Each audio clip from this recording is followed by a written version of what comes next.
Bismillahirrahmanirrahim. Limardatillahi subhanahu wa ta'ala wa hidayatihi wa inayatihi wa taufiqihi summa ila hadratin nabiyyil mustafa Muhammadin rasulillah sallallahu alaihi wa sallam wa ala alihi wa ashabihi wa azwajihi wa ahli baitihi ajma'in thumma ila jami'i masyayikhina wa asatidina wa mursyidina summa khususan mu'allifi hadal kitab al-Fatihah. Bismillahirrahmanirrahim. Alhamdulillahi rabbil alamin ar-Rahmanir Rahim maliki yaumiddin iyyaka na'budu wa iyyaka nasta'in ihdinas siratal mustaqim siratal ladzina an'amta 'alaihim ghairil maghdubi 'alaihim waladdallin. Amin. Alhamdulillahi rabbil alamin wassalatu wassalamu ala asyrafil anbiya'i wal mursalin wa ala alihi wa sahbihi ajma'in. Qala al-muallif rahimahullah ta'ala wa adama nafa'ana bi'ulumihi fid dharain amin. Summa qala Allahumma hidayatan lis-shawab ya rabbal alamin. Ini yang lalu manusia itu dengan ilmu yang dituntutnya dibagi tiga. Ini kayaknya yang ketiga ya, yang ketiga.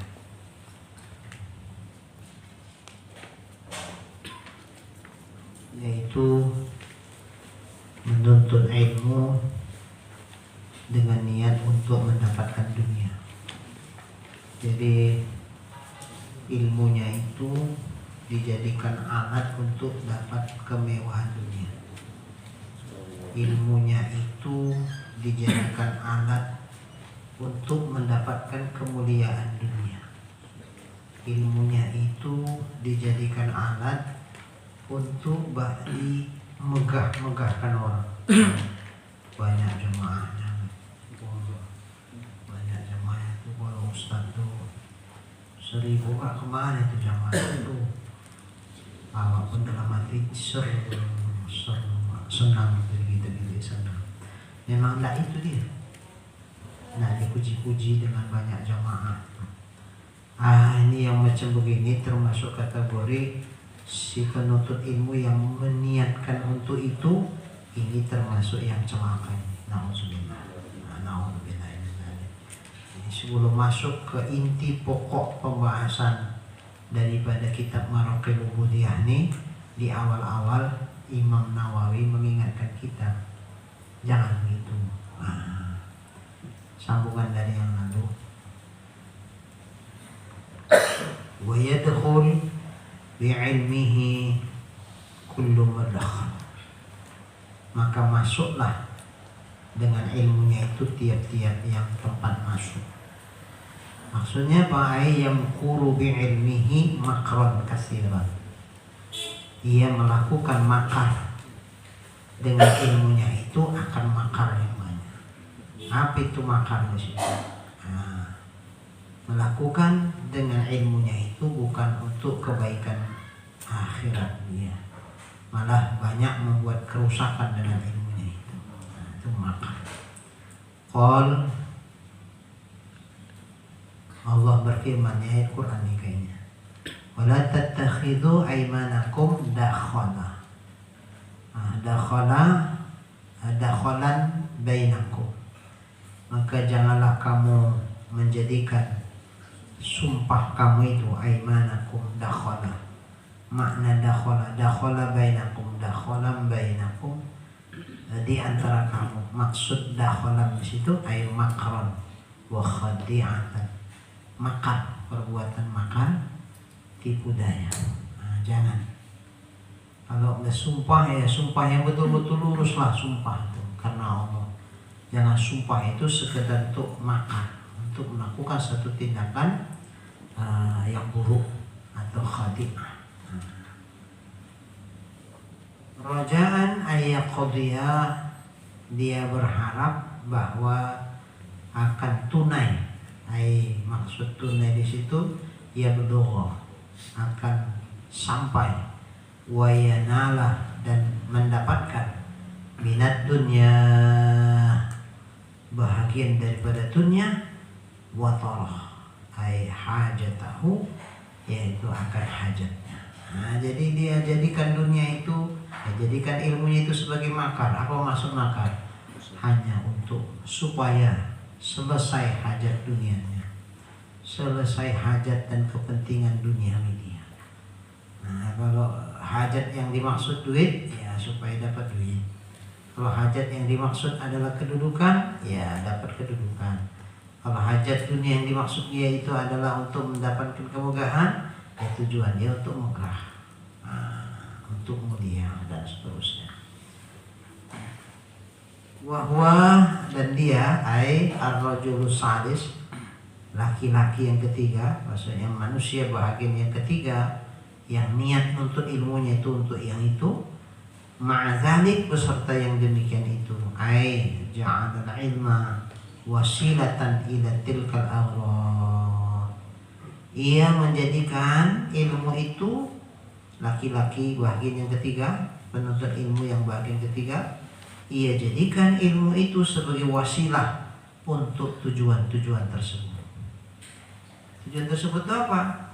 Dapat duit, dapat pangkat dan jabatan, dapat kemegahan, ketenaran, kemasyhuran, penghormatan, kemuliaan di sisi manusia. Nah, itulah tujuan dia nuntut ilmu untuk itu. Wa huwa ar-rajulus salis, laki-laki yang ketiga tuh, bahagian yang ketiga tuh, ma'adzalik, udah tadi ya, wa yadmiru fi nafsih qalbi, tujuan dia dengan ilmu yang ada sama dia itu untuk mendapatkan kemewahan dunia, untuk mendapatkan kemuliaan dunia, untuk penghormatan dan seterusnya, itu dia simpan di dalam hatinya, dia rodokkan itu. Pandai dia mengoles bahasa. Kita maunya beramal nih, ikhlaslah lillahi ta'ala. Termasuk kita ngaji-ngaji ini, jangan ada muatan-muatan yang lain, tak boleh itu. Nanti yang kita tanam bibit ibadah, bibit ilmu di dunia nih, tak bakal tumbuh di akhirat. Karena yang kita tanam bibit yang busuk, kalau mau pintar misalnya, lembut nusuk hati. Tapi dia begitu rupanya. Na'udzubillah min dzalik. Mana Pak? Ini penyakit ustaz ini. Kita lah ini. Nah, kalau untuk ke orang, iya Allah, mantap nyampe aja. Coba diperiksa ke dalam, aku masuk rupanya. Maunya kenakan kawat. Jadi beginilah kita nih, hati-hatilah kita ya. Jangan sampai kita masuk di kelompok laki-laki yang ketiga nih. Bermohonlah kita kepada Allah, mudah-mudahan dipelihara Allah darinya, amin. Kalau gitu nggak apa-apa, jadi merasa dia belum bersih. Jadi kaji ini bukan untuk yang dengar aja, untuk yang cakap juga. Bahwa kita yang bercakap pun sebetulnya belum lepas dari ini. Cuman bersedoa-doalah kita, mudah-mudahan entah dari murid mana yang diijabah doa itu, mudah-mudahan diijabah Allah Ta'ala doa kita semua, sehingga kita selamat dari ini. Amin. Jadi pintar dia menyembunyikan isi hatinya, tujuan yang tadi itu, megah, mewah dan sebagainya. Annahu indallaha, sesungguhnya dia di sisi Allah, bimakanati, bitta'il marbutoh, itu dengan tak marbutoh. Kama naqalahu Syekhuna Yusuf As-Sambalawaini, sebagaimana dikatakan oleh syekh kita yaitu Yusuf As-Sambalaini. Ai uzmah wartifa. Sesungguhnya dia di sisi Allah dengan keagungan dan ketinggian. Wahwa, dan dia makanah, di situ masdar dari makuna. Bidhamil kaf. Fi'il madinya makuna. Masdarnya makanah.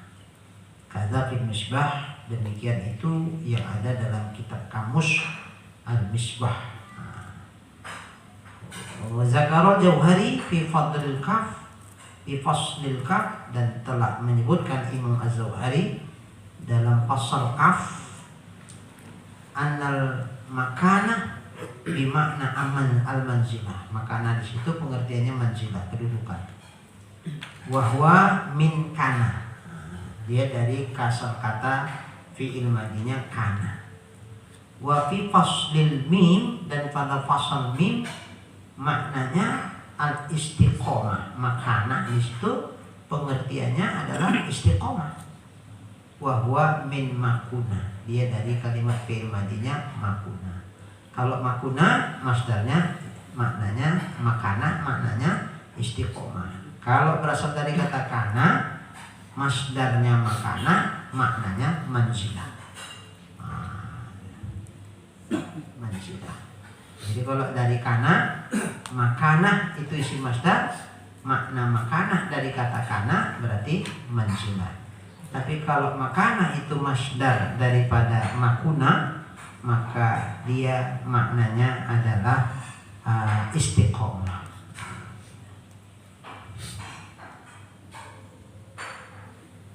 Litisami,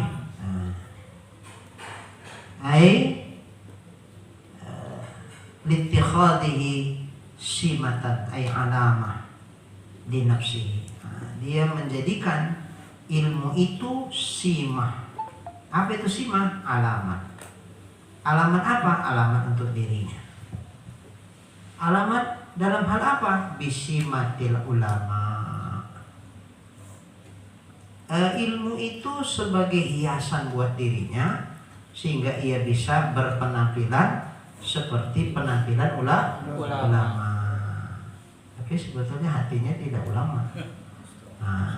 Jadi ilmu itu aja ngiasi lahir aja, tampilan lahir.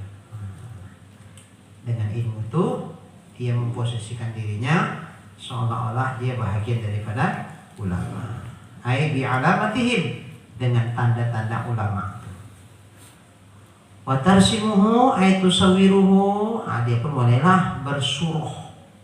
Bersuruh itu berpenampilan. Bersuruh. Suruh itu kan bentuk. Berpenampilan.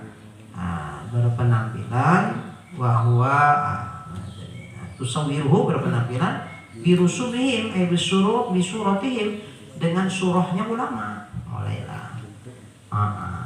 Ya, mulailah yang tadinya tak berjubah, yang tadinya tak berserban. Salah rupanya berserban. Ya tinggal inamal amalu be. Iya. Kalau niatnya ikut sunnah Rasul, bagus. Kalau niatnya supaya ditengok orang kayak orang alim, ilmu udah ada. Tinggal moles ini aja nih. Kalau seandainya penampilanku tidak kayak penampilan ulama, dengan ilmuku ini orang mana tahu kalau punya ilmu. Jadi orang pun nampaknya kurang berwibawa.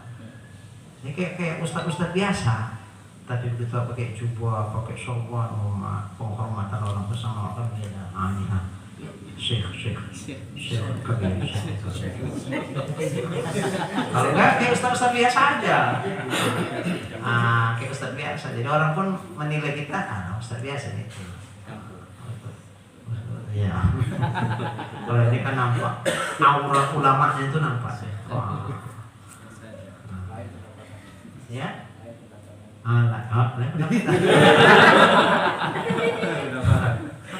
Bisa juga. dengan penampilan seperti itu kan, sehingga orang menyalamkan 10.000 kan segan. Pelan saya 10.000 lagi. Enggak level saya ini. Takutnya bukan apa-apa. Dibuka Syekh tuh 10.000 kualan awak. Paling enggak yang merah tuh lah. Walaupun selembar. Sampai ke situ boleh.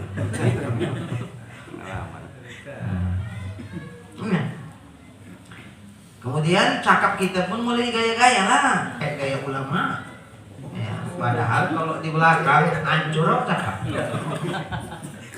Kumpul sama kawan-kawan hancur cakap.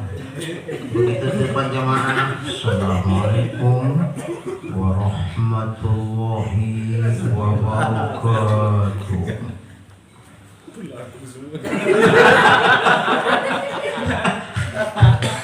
Bongkar hasil. Hati-hati tuh. Begitu sama kawan-kawan, ketawa pun ngakak lah gitu. Tak terjaga lagi, hilang serban tuh, hilang coba tuh. Tapi kalau penjamaah janganlah pula kayak gini, jamaah tak segan orang tentu sama orang udah manggil awak Syekhun Kabir pula.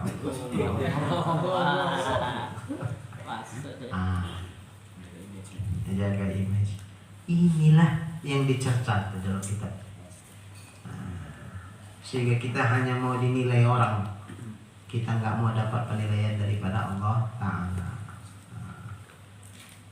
Jadi luarnya polesannya cantik, dalamnya usulnya. Jadi dinilai manusia kita paten hebat, wah masya Allah. Memang enak pula ceramah, asal ceramah menyentak ke hati. Aku tak kenapa lah kalau Ustaz Fahrudin yang ceramahnya sama aku suara luar biasa memang. Ceramah kalau bahasa ilmiah. Oh, mau Pakai bahasa tua, luas surutnya dakwah.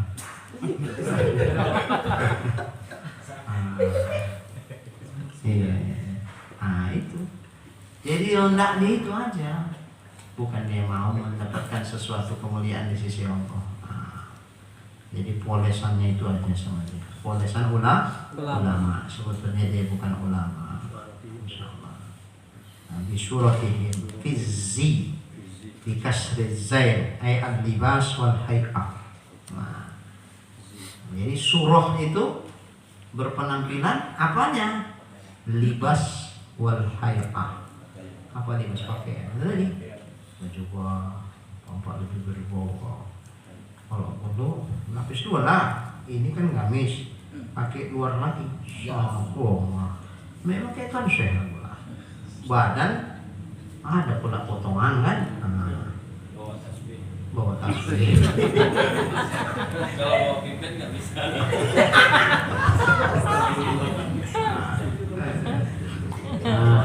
Kemudian hay'ah itu gaya. Jadi kalau depan orang banyak gaya kayak itu saya lah pula kan. Jalan awak pun pelan-pelan, agak ditawa duka. Jangan terlalu liar lah kanan kiri, mana tuan saya liar kalimatannya lah. Nampak wibawa betul. Tapi ini dibikin-bikin polesan aja itu. Begitu sampai di rumah melompat-lompat pun. Tidak begitu gaya jalannya. Ini kan depan jamaahnya. Awak pun gaya-gaya kan. Subhanallah, tengok Ustaz Fahrudin tuh. Jalannya aja masya Allah, tawaduknya masya Allah.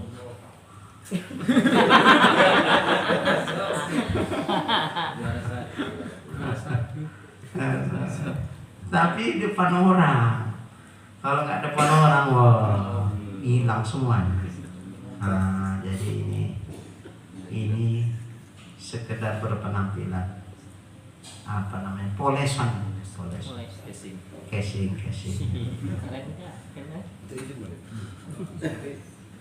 Ini kan semua kan tergantung kepada dia. dia memang seorang pendakwah. Terus dalam dirinya, aku nggak mau nampak galus dakwah. Kemana-mana dia tidak berpenampilan ustaz.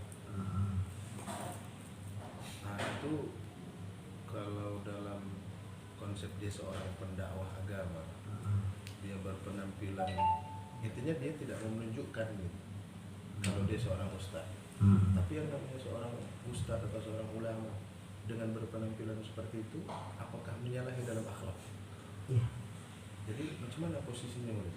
Sementara dia tidak, aku nggak mau kayak terbuka kalau seorang pendakwah agama. Tawadhu lah. Iya. Sekarang gini, kalau dia seorang ustadz tiba-tiba berpenampilan kayak preman, pakai celana jeans, baju kaos masukkan kacamata, gaya lah ya. Mbak hilang ustadku, Mbak jangan nampakkan saya ustad. Hajat hati apa? Menjaga hati supaya jangan ada ria, ada ujub, ada takabur. Iya. Kita khawatir justru dengan itu ketika orang tahu Masya Allah Ustaz ya, subhanallah, dirondokkannya Ustaznya, tak mau dia gitu. Justru dirondokkan ingin Mbak supaya orang lebih memuji dia, Lebih wow lagi. lebih wow, Ya juga. mau keren gitu. Kita ini Murid. Itu tidak ada Murid. Nah jadi itu memang sama sekali, sekalipun ada itu pujian dari orang mengatakan dia tawadhu, dia tidak menginginkan itu. Dalam akhlak dia seorang dai, dia seorang pendakwah agama, tapi berpenampilan bukan seperti orang pendakwah. Ya. Tentu orang kan ingin mencontoh kita dalam segala hal.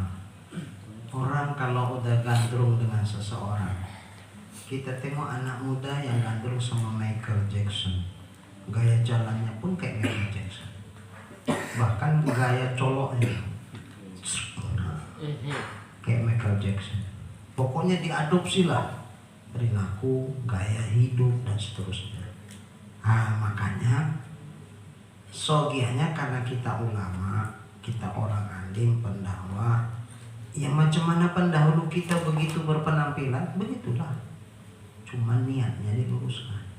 Tidak harus penampilannya yang dirubah. Yang salah itu apanya? Penampilannya apa hatinya? Hatinya. Jadi enggak karena takut hatinya salah, penampilannya dirubah. Enggak perlu. Nah, jadi macam mana penampilan ulama-ulama itu justru kita ikut mereka bukan untuk kita untuk ke bawah. Kita kepingin ya Allah seperti ulama itu begitulah menunjukkan cintaku kepadanya, sampai cara berpakaian dia pun, cara pakai serbannya, ya Allah ku ikut ya Allah karena itu bagian dari sunnahmu.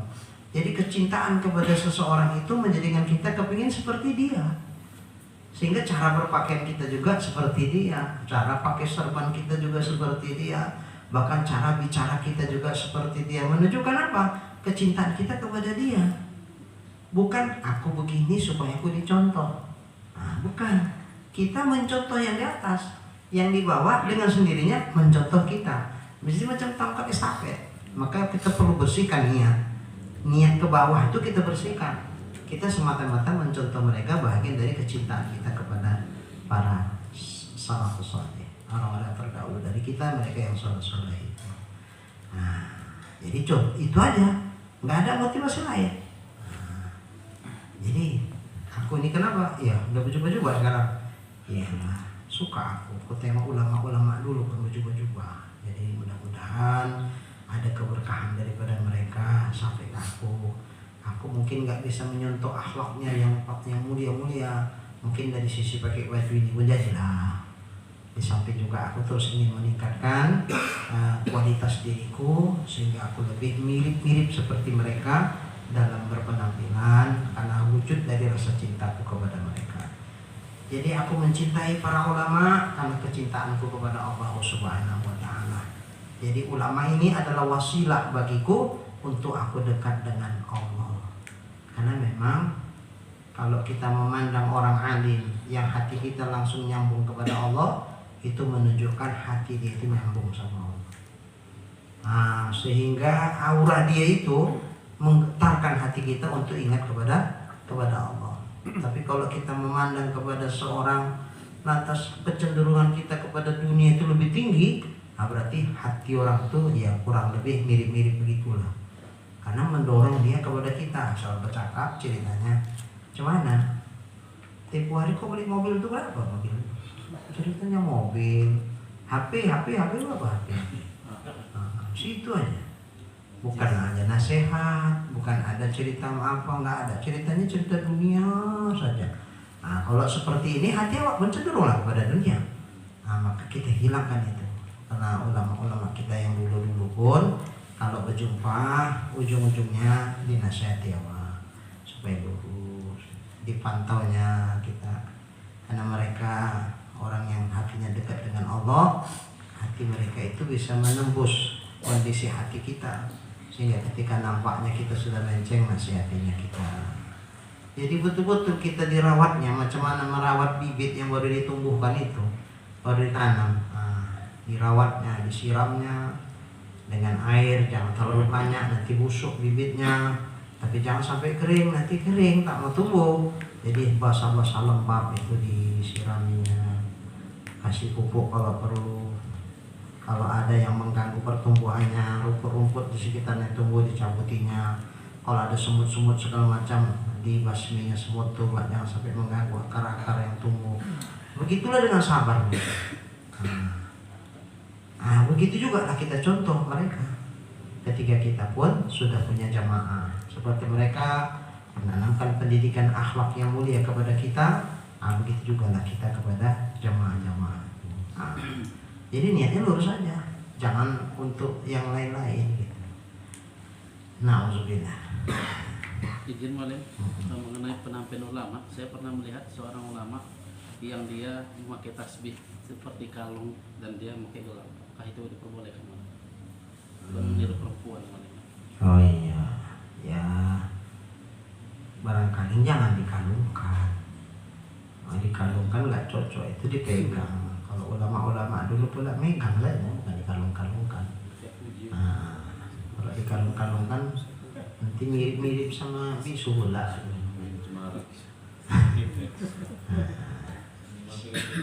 Salahnya tuh.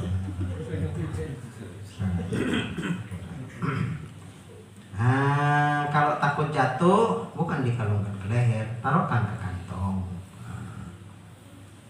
Taruh di kantong, nggak pas dia. Kemudian wal mantiq, al-kalam, perkataan. Wa masdarul mimi, itu masdar mimi, mantiq. Ma'at takalif, jadi cakap pun diatur. Tadi pakaian, hay'ah, gaya, gaya. Kalau mantik, cara bercakap, retorikanya bagus. Ma'at takalibihi, tapi itu semua dilakukan ma'at takalibihi, tawasabihi. Beserta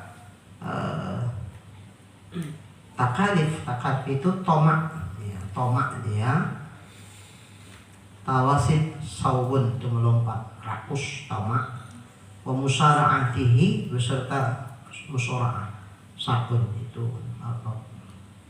cepat. Artinya menggambarkan kerakusan dia,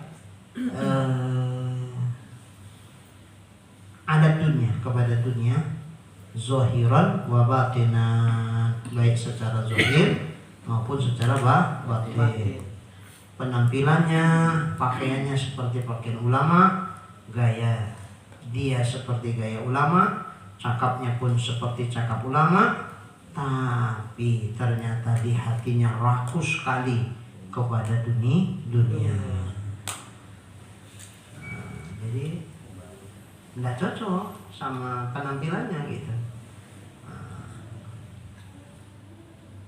Kalau memang betul ulama, tentu tidak ada lagi kecenderungan hati itu kepada dunia yang bakal ditinggalkan. Kalau penulisan nama misalnya kita dilengkapi, kemudian diambil ustadznya tertulis dipanggil ustadz, itu masuk dari ustadz itu gimana? Itu tergantung kitanya yang bikin memang suka digituin atau orang yang bikin. Kalau orang yang bikin, ya kemana orang namanya kan. Yang penting kita jaga hati bahwa ketika dibikin orang seperti itu ya kita biasa-biasa aja. Sekiranya pun tidak dibikin ustadznya, kalaupun haji tak dibikin hajinya, kalaupun kiai tak dibikin kiainya, ya nggak ada masalah. Wujuduhu ka'adami, ada dia sama nggak ada hadis sama aja dia. Nggak kecil hati dia kalaupun misalnya nggak dibilang kiai haji atau doktorandus atau apa LCMA, nggak ada masalah ya. Sama dia itu sesuatu hal yang nggak ngaruh lah ke hatinya. Jadi kalau itu ya nggak masalah. Tapi kalau misalnya dia yang minta nanti mau dibikin spanduk ya acara maulid tuh kan, iya Ustaz. Jadi Ustaz kirimlah foto Ustaz apa, cari mana yang paling ganteng, yang ini yang paling ganteng. Kemudian dititipkan situ, jangan lupa ya dokterandusnya, sama hajinya. Nah kalau seperti ini memang kayaknya mau dia begitu. Dari gayanya dia mau gitu. Nah itu yang jangan. Tapi kalau orang masuk banyak, baca di situ. Itu di Pasar 9 Mama Harpas. Mualim kan ngisi pengajian di sana. Mualim aja sama apa nggak pernah nampak. Memang besar. Dia bikin apa gambar mualim besar di pintu masuk sebelah sini. Iya. Jadi mana pun tak tahu. Berapa kali ngajar di situ dah. Tapi tak tahu orang masuk aja udah laparan nih mana kali. Orang bilang, Ustaz ngajar di situ ya? Iya. Ada foto Ustaz tuh gue tengok. Iya ya, aku tak tahu. Iya ada foto Ustaz, maka aku tanya Ustaz ngajar di situ. Oh iya. Iya memang, tapi tentang foto itu tak tahu aku. Udah dibilang baru mau tengok yang mana. Oh ini dia. Orang tak tahu, awak tak tahu.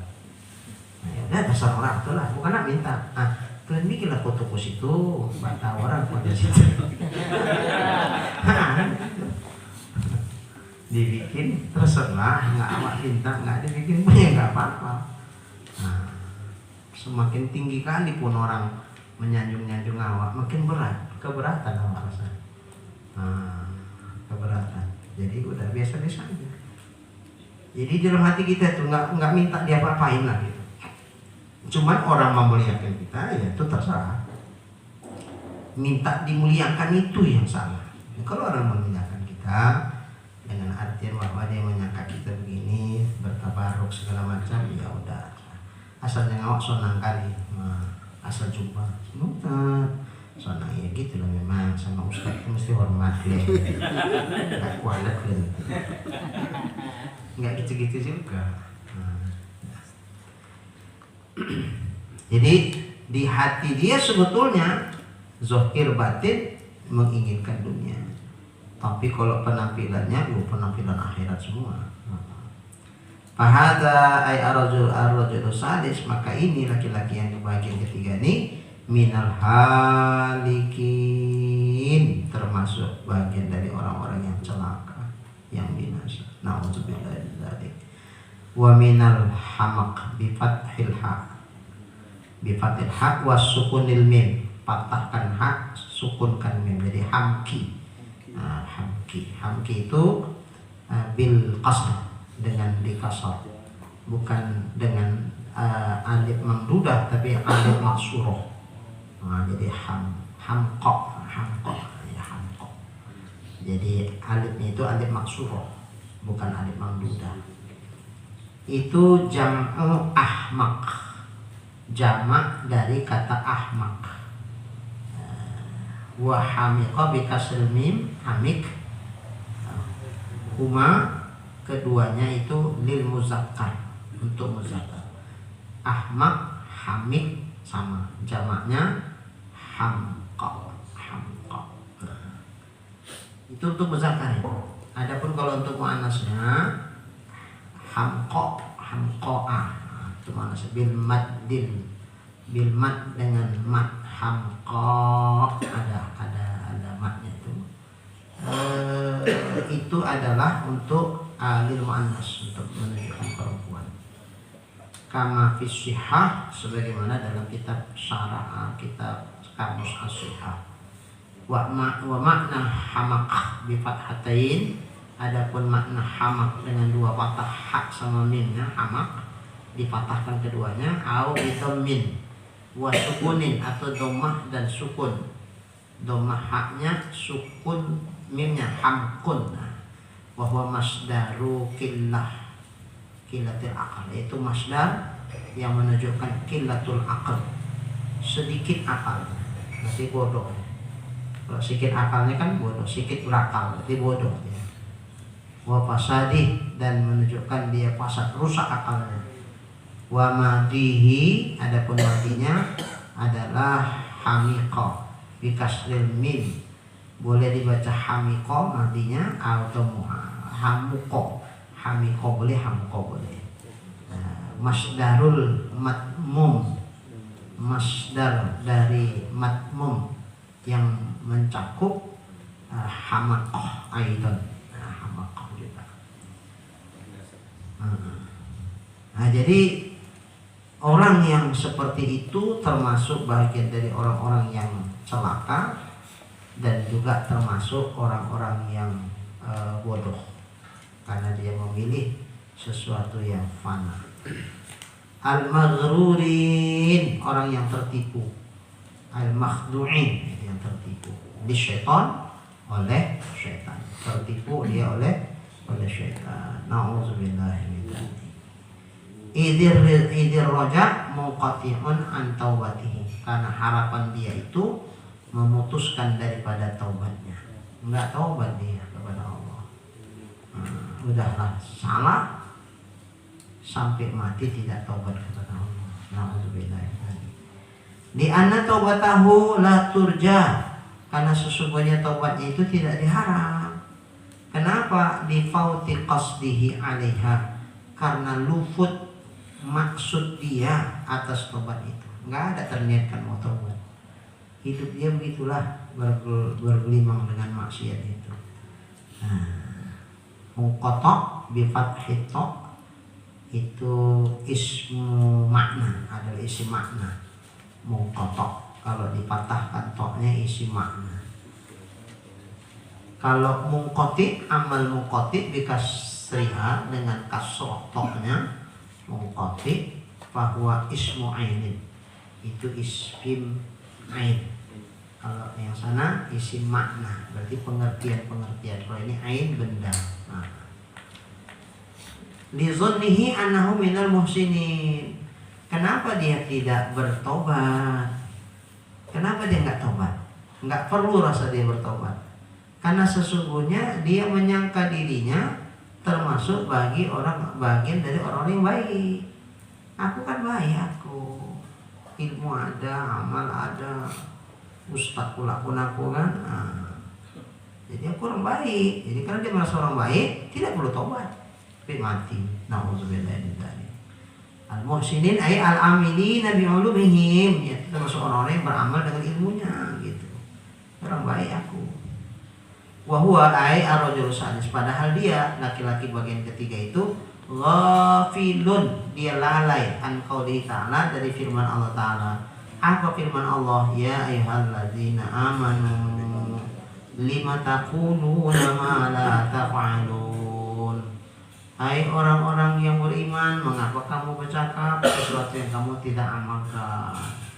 Aduh, konon ini. Cuma seperti kena lah ya.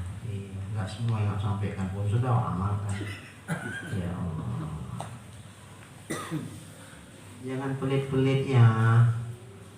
Pelit-pelit itu penyakit. Orang yang bakhil itu jauh dari Allah, ba'idun minallah, ba'idun minan nas, ba'idun minal jannah, qaribun minan nar.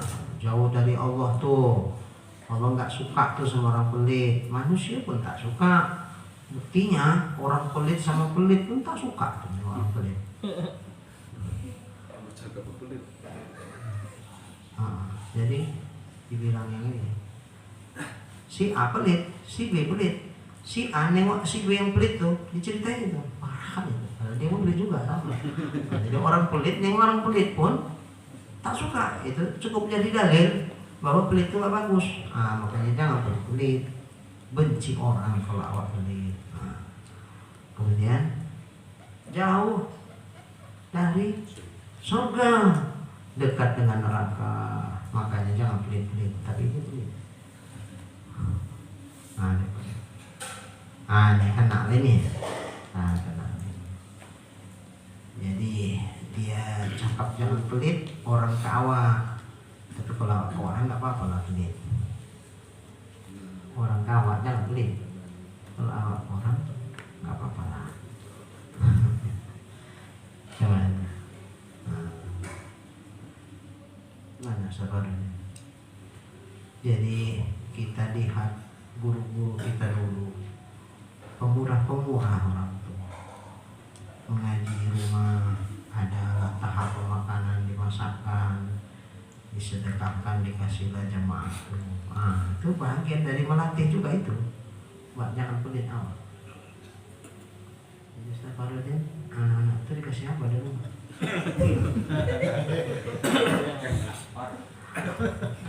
Kasih tanah. Kasih madu juga. Senyum. Biar cepat pintar. Oh iya, saya bagus. Iya. Kasih momen nanti tak jadi untuk tahfiz kan. Kasih madu. Jadi hafalan kok banyak kali. Nah, ini madu tempat lancar. Bagus. Besok sana lah belajar. Oh gitu. Memancing promosi. Malin. Gini Malin, ayat ini apakah berlaku untuk semua penyampaian atau hanya di perihal ibadah yang mahdoh aja atau gimana? Karena misalnya gini Malin, kita ceramah di musim haji menganjurkan jamaah untuk mendaftar haji. Namun kita juga belum Malin, apakah itu termasuk kategori yang celaka ini? Oh iya. Kita belum, karena memang kita belum cukup duitnya. Ya kita menganjurkan kepada jamaah itu yang udah cukup. Bagi bapak ibu yang sudah cukup, kapan lagi? Segera. Karena daftar tunggu makin jauh. Jadi kalau ditunda berarti penundaan keberangkatan. Jadi bagi yang sudah ada, terutama yang masih muda-muda, segera. Insya Allah saya pun kalau nanti ada, insya Allah saya akan menyusul. Cuman sampai gini hari belum ada, belum cukup, masih dalam proses. Nggak apa-apa, karena niat kita pun mau, cuman belum cukup duitnya. Jadi kalau Ustaz Siswanto udah cukup, segerakan. Insya Allah. Ya tunda. Ya aja Ustaz Fahrudin. Udah 3 Malin Bang. Ya, Udah 3. 3. Umroh, bukan haji ini kan bahasa haji. Iya. Nanti pulang umroh langsung daftar haji. Iya, gitu.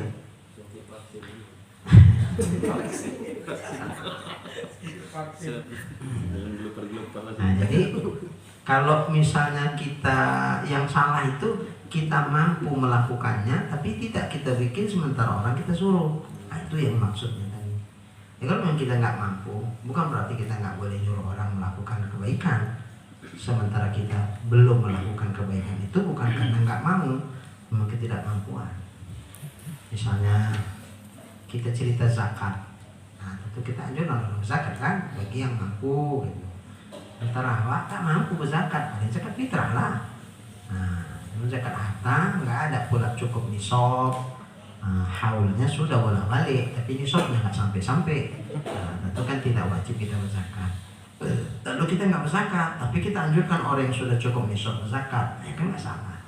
Nah, yang salah itu awak tak berzakat sudah cukup nisab, orang lain kita ributi supaya berzakat.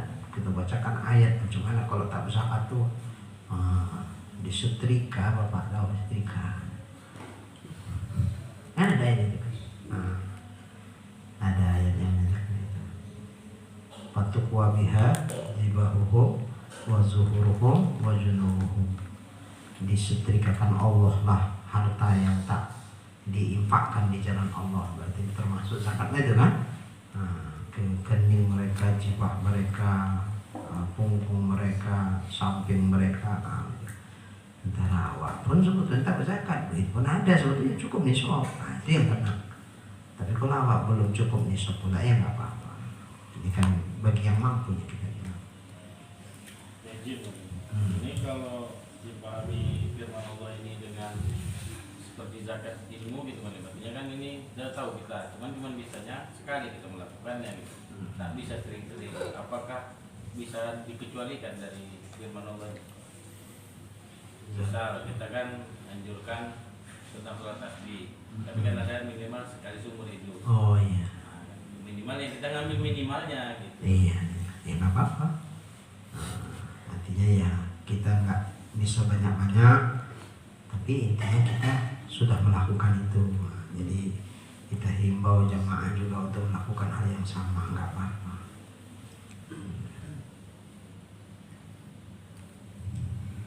Kalau misalnya gini malam kita menyampaikan menghimbau ke jemaah suruh tahajud, tapi sekaligus menghimbau diri sendiri malam. Nah diri itu masih juga berusaha untuk melakukan itu, tapi ternyata belum maksimal juga malam. Itu macam mana? Ya bahasanya aja tinggal. Jangan terkesan kita itu seolah-olah sudah paten tahajudnya gitu. Tinggal bahasanya aja, polesannya seperti apa, cara penyampaiannya. Bapak Ibu sekalian, mari sama-sama setelah kita melihat betapa besar fadilah sholat tahajud itu, ya kayaknya hati kita sekiannya tertarik untuk mengamalkannya. Sama kita berdoa, mudah-mudahan Allah menolong kita sehingga diberikan oleh kemampuan, kekuatan lahir batin untuk sama kita bisa mengamalkannya. Gimana Bu? Kayaknya kita mulai ini ngamalkan ini ya. Insya Allah Ustaz, salah kita pun insya Allah dalam hati awal kan, mudah-mudahan aku pun bisa juga mengamalkannya. Nah, sifatnya kan bukan berarti Bu jangan sampai tahajud. Mau nggak nih seperti yang disampaikan tadi besar pahalanya? Mau lah Ustaz. Nah, jadi jangan tidak bikin, yang tak bikin. Mau tidak. Dia kena itu. Nah, tapi kalau sifatnya kita masuk di bahagian mereka. Jadi ingat dulu kita teringat sama guru kita begini, dia berpesan. Kalau kita cerita kebaikan, jangan kita merasa kita sudah masuk di bagian kebaikan itu. Seolah-olah kita sudah. Tapi kita sama dengan mereka-mereka yang seolah belum melakukannya. Kalaupun sudah, masih banyak kekurangan dari kebaikan itu. Jadi jangan kita merasa sudah bersih dari itu. Sebaliknya kalau kita menceritakan tentang kejahatan, jangan kita merasa bahwa kita sudah keluar dari situ. Enggak. Aku pun masih bahagian dari mereka yang melakukan itu. Sehingga yang muncul di hati kita itu adalah kita nggak merasa bersih dari kejahatan dan kita nggak merasa bangga dengan kebaikan. Jadi kebaikan itu seolah ya kita pun dalam proses sama-sama lah yuk. Sifatnya menghimbau bareng gitu. Kita sama-sama gitu. Dan kejahatan juga itu sama-sama. Jangan sebagainya ini kita lakukan karena azabnya sangat dahsyat. Masya Allah, mudah-mudahan Allah menolong kita. Kan gitu, menolong kita itu saya masuk di dalamnya. Jangan sampai terbikin kita karena dahsyat sekali azab seperti tadi sudah dijelaskan dari berbagai banyak hadis daripada Nabi SAW. Nah, Jadi sifatnya menghimbau kita masuk di dalamnya, baik cerita kebaikan ataupun cerita kejahatan. Jangan kita merasa kita sudah di atas mereka sehingga seolah-olah kita nggak masuk bagian dari situ. Jangan. Jadi jangan merasa bersih di hadapan jamaah itu. Karena boleh jadi mungkin justru kita lebih hina dalam pandangan Allah daripada jamaah-jamaah kita tuh. Mereka mungkin hatinya lurus, awak masih bengkok-bengkok. Mereka lurus, datang jauh-jauh nak mengaji, awak masih bengkok lagi. Jadi makanya jangan merasa seperti itu. Kita jaga bahwa hati kita pun dipantau Allah ini. Jangan sampai ya Allah hatiku ini buruk kau pandang ya Tuhan. Dijaga hati kita juga. Ini terkadang kan kita diminta nih permintaan jamaah supaya tausiah kita tuh masalah tuh nangis jamaah itu pengen nangis, sedangkan kita belum nangis, lalu kita nangis sendiri. Itu boleh santai. Ngapain dipaksa-paksa awak nangis? Itu materi dicuci materi wanita nangis. Terakhir bercakap awak pun macam dipoles-poles semuanya. Iya kan bohong dalam hati. Kalau Tuhan kira-kira bercakap kayak manusia, bohong aja kau nangis. Ini kau nangisnya kan permintaan jamaah nih, bukan karena aku menangis itu. Karena permintaan pesanan ini, nangis pesanan ya. Berarti Ustaz ada doang di sini. Dari sedetik. Tapi kalau gini malah bukan masalah tangisan ini. Terkadang kita ketika merasa diri ini bersalah, payah keluar air mata malah. Jadi ada kemarin penyampaian buku gitu, pura-pura nangis saja, nanti akan timbul sendiri rasa itu. Memancing. Iya, itu gimana? Boleh, tapi jangan pesanan. Yang salah tadi kan pesan. Oh yang salah,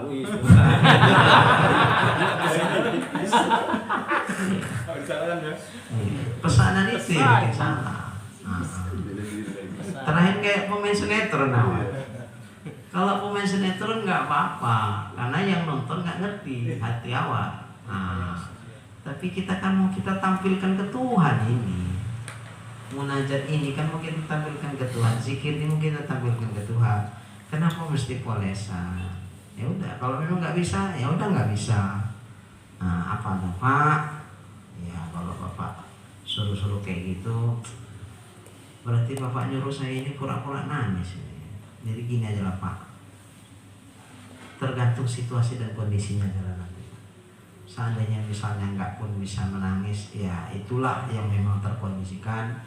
Kalaupun menangis itulah terkondisikan. Jadi bukan nangisnya itu Pak, yang menjadi ukuran bagi Tuhan itu ketulusan hati kita bagaimana.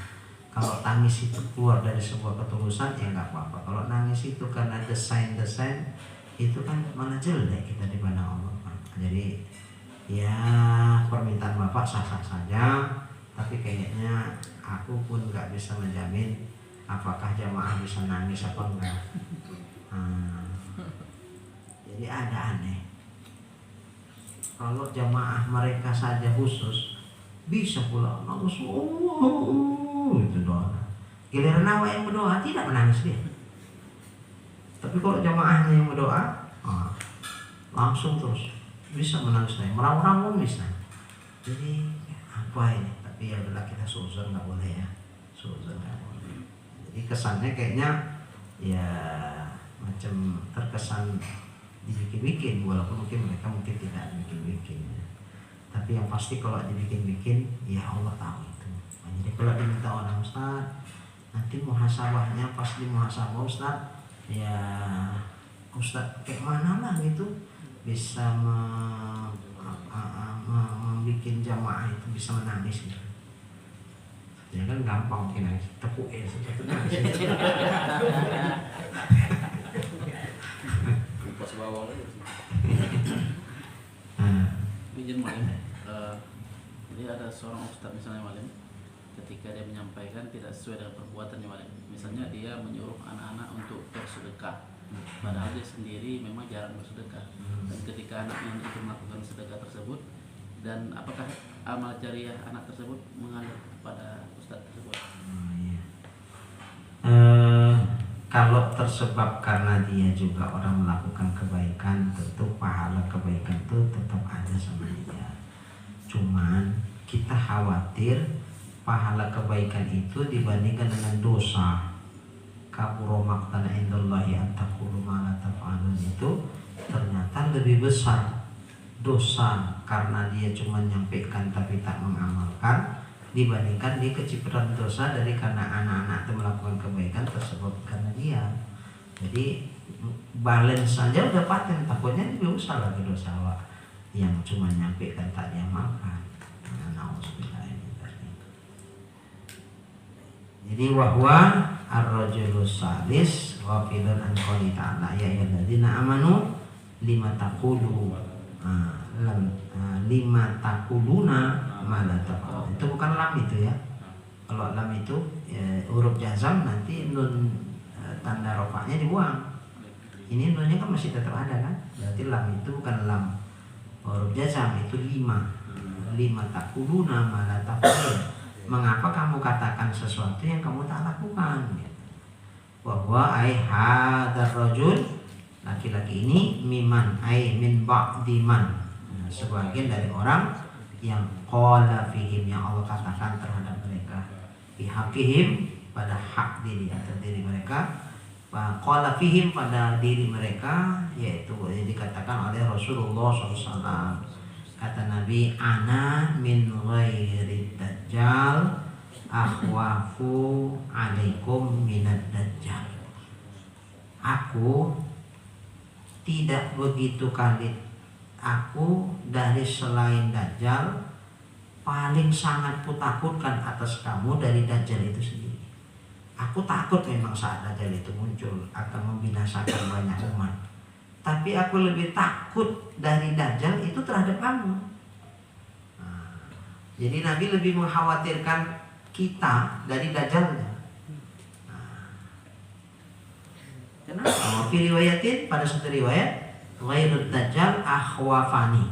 Selain dajjal itu lebih menakutkan aku atas kamu. Wa fi riwayatin bihasfi nunil wiqayah. Satu riwayat dengan membuang nun wiqayah, akhwafani, nunnya itu dibuang. Ai akhwafu makhufati alaikum, lebih aku takutkan atas kamu. Akhwafu itu khobar dari ghairud dajjal, selain dajjal. Khobarnya mana? Lebih aku takuti atas diriku, atas kamu. Jadi wahwa af'alu tafdil, ini isnya fi'il tafdil. Fi'il tafdil, akhwaf itu ya, isim tafdil ya, fi'il. Wahwa af'ala, yaitu huwa dari timbangan af'ala. Akhwafa itu adalah isim tafdil. Wa innama dakhala nun fihi limusyahadatihi li ta'ajjub, dan hanya saja masuk nun padanya karena menyerupai dia dengan fi'il ta'ajjub. Fi'il ta'ajjub ya. Faktilah. Dajjal muncul dajjal. Dajjal muncul itu kan suatu fitnah yang luar biasa.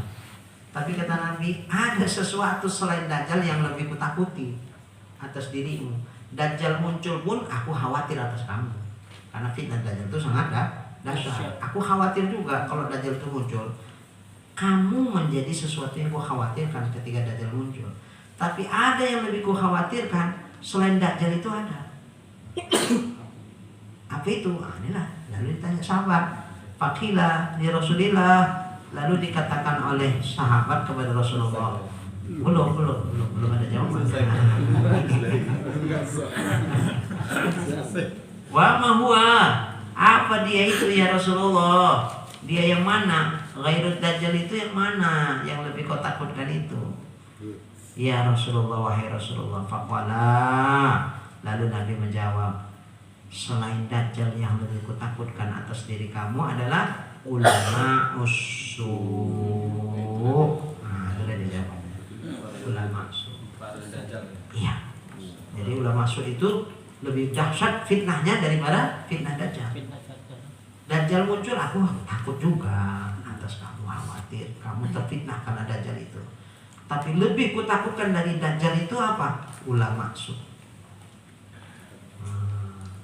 Coba kita tengok ulama su, masya Allah, naudzubillah. Jangan sampai kita bahagia dari mereka. Kita ustadz su ya, ustadz su. Jangan sampai jadi ustadz su. Itu tadi wahwa kullu munafikin kasiru ilmin lisan jahilul qalbi. Tiap-tiap orang yang munafik, banyak ilmu lidahnya, pandai bercakap tapi jahil hati. Wal amalu ittakhadzal ilma hirfatan. Amal ia jadikan ilmu sebagai hirfah. Apa itu hirfah? Ya, pekerjaan. Pekerjaan untuk apa? Pekerjaan untuk yata'akkalu biha, supaya dia bisa makan dengan itu. Berarti ilmu untuk cari makan.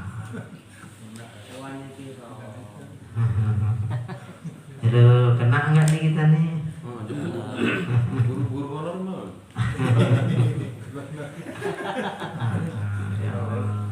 Wa ubbah. Itu kemuliaan ilmu sebagai alat untuk mencari kemegahan atau kemuliaan. Bita'azzuzi biha, ta'ajjuz, kemuliaan dengan dia. Yad'u nas ilallah, dia mengajak manusia kepada Allah. Wa yafirru huwa minhu, sementara dia sendiri jauh atau lari dari Allah. Nauzubillah min dzalik. Ngeri juga ini. Kama qala sallallahu alaihi wasallam, sebagaimana sabda Nabi, inna akhwafa ma akhafu ala ummati kullu munafikin alimin lisani.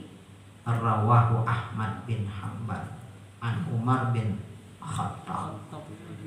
Sesungguhnya yang paling aku takutkan, apa yang kutakutkan atas umatku, tiap-tiap orang munafik yang lidahnya alim tapi hatinya jahil. Kalau cakap masya Allah, iya, nampak ilmunya itu tapi hatinya jahat untuk dunia saja. Nauzubillah min dzalik. Ini hadis riwayat Imam Ahmad bin Hanbal dari Umar bin Khattab. Wa kama qala sallallahu alaihi wasallam, sebagaimana sabda Nabi sallallahu alaihi wasallam dalam riwayat berbeda, inna akhwafa ma akhafu ala ummati al-a'immatul mudallun. Yang paling kutakutkan, apa yang kutakutkan atas umatku adalah imam-imam yang sesat, ulama-ulama yang sesat. Nauzubillahi min dzalik ya Allah. Rawahu al-Imam Ahmad wa Tabrani, diriwayatkan oleh Imam Ahmad dan Imam Tabrani an Abi Darda, dari Abi Darda, yakni inna man akhwafa syai'in akhafu ala ummati zalim. Sesungguhnya orang yang paling aku khawatirkan, yang aku takutkan, sesuatu yang aku takutkan atas umatku adalah yang demikian itu. Siapa itu? Imam-imam yang sesat atau orang-orang yang munafik, yang lancar lidahnya tapi hatinya jahil. Nauzubillahi min dzalik. Wa hadza insyaallah akan datang. Mudah-mudahan apa yang kita kaji jadi pengajaran yang baik buat kita. Apapun ternyata hati kita memang masih seperti ini, ya sama-sama kita ubah. Semoga Allah menolong kita, meluruskan niat kita semua. Amin ya rabbal alamin. Bismillahirrahmanirrahim. Alhamdulillahirabbil alamin. Wassalatu wassalamu ala asyrofil anbiya'i wal mursalin wa ala alihi wa sahbihi ajma'in. Allahumma rzuqna imanan kamilan wa yaqinan shadiqan wa qalban khashi'an wa ilman nafi'an wa amalan maqbulan wa taubatan nasuha wa husnal khatimah. Allahumma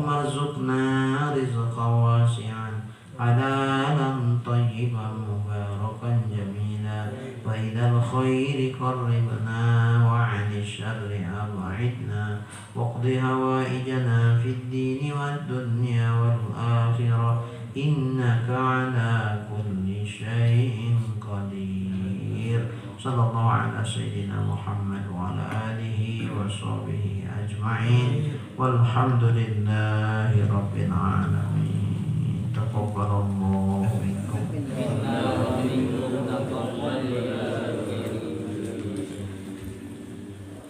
Ingin umroh aman dan terpercaya?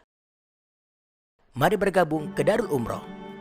PT Darul Umroh Al-Haramain adalah travel penyelenggara ibadah umroh. Berdiri sejak tahun 2007. Telah memberangkatkan ribuan jamaah dan memiliki banyak cabang di seluruh Indonesia. Labbaik Allahumma labbaik, labbaik la syarika laka labbaik, innal hamda wan ni'mata laka wal mulk la syarika lak. Kantor pusat PT Darul Umroh Al-Haramain beralamat di Jalan Karya Jaya nomor 75D Medan Johor, Provinsi Sumatera Utara. PT Darul Umroh Al-Haramain memiliki berbagai paket umroh, di antaranya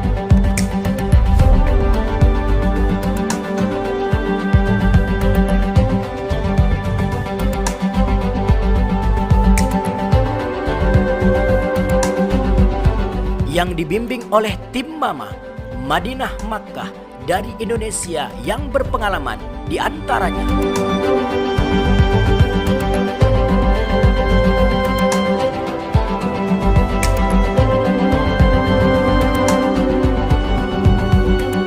Darul Umroh, travel umroh terbesar dan terpercaya di Pulau Sumatera.